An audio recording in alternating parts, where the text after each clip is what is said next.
So last summer we picked up 2 of these half-barrel planters. A fellow was selling them at a local market, and we thought they'd be nice to just plant annuals in each summer. Got 2 halves like this.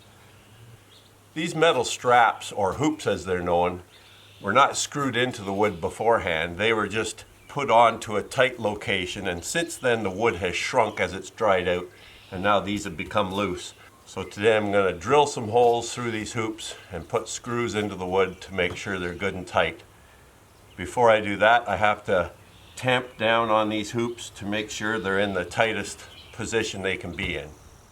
So what I'm going to do first is use this spark plug wrench just to hammer down on these hoops to make sure they're tightened all the way around the barrel.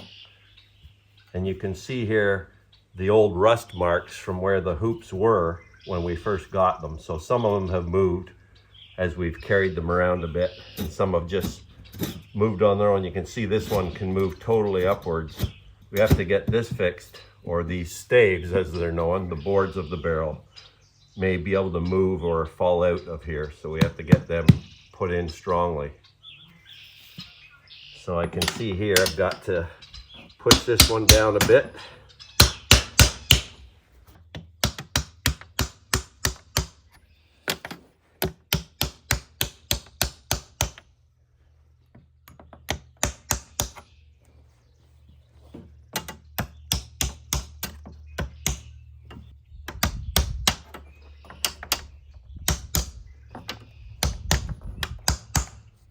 So as one might expect, as these wooden staves have shrunk as they've lost moisture, they've actually become smaller, not only in length, but also in width and also in thickness.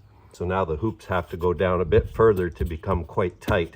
I think I've got these positioned where I want them now. I'll probably drill 3 or 4 holes in each hoop and drill those into the wood. They don't have to have a screw in each place. It's just to keep the hoop at a certain place on the barrel so it doesn't slide up or down. So now I'm just going to use this small steel drill bit, I think it's a 5/32, to go through these hoops in specific places. Wherever I drill, it's going to be in the center of a stave. I don't want to put it out at the edge of the wooden piece. It's going to be in the center, and then I've got a number of small screws that I'll put in there just to secure it. So I'll try one here and see how it goes. I'm not sure how easy this is going to get through, but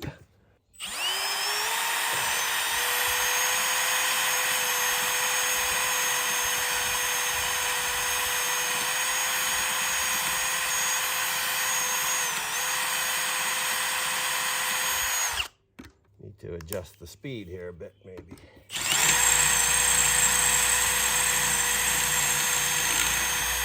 There we go, that wasn't too bad. Now I'll just put one of these 5/8" screws in through the metal hoop.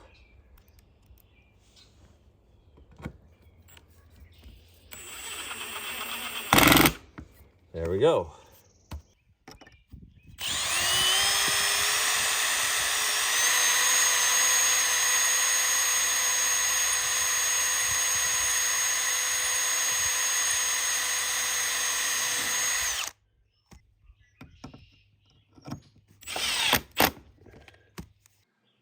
So there we go. I put 4 sets of 2 screws on these middle 2 hoops. So 2 here, 2 there, 2 there, 2 there, and then I put 3, I think, on the bottom one. So really all that's holding these staves in place is the pressure against each other. So if you pushed one of these in, theoretically a lot of these could fall in and fall out, but certainly once you get soil in there, there's pressure pushing on the outside, towards the outside on the hoops, so everything should be okay that way. One done.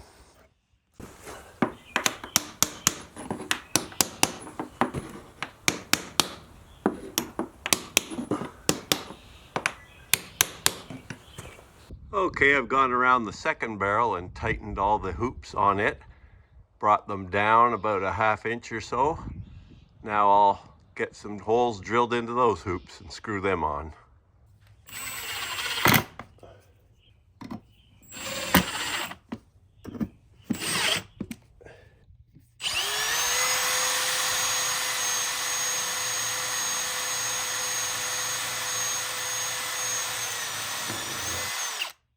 Well, there we go. The two barrels are all screwed together tightly now, so we don't have to worry about the hoops falling off them as we move them. I may actually paint those hoops eventually. I'd have to probably do a bit of rust removal first now that we've left them out in the natural air for a year or so, but that might look nice if I sanded them off a bit and then painted them a nice color, I don't know, silver or red or something. They're quite big planters. They're about, I guess 2.5 feet across at the center. So they'll look nice, planted up with some kind of mixture of annual plants. So here's a few examples of some planters similar to the ones I was working on today, showing a nice planting of annuals in each one, and they are quite attractive and rustic looking, look nice on a porch or a back deck. Add a little spice of color to your house in spring especially.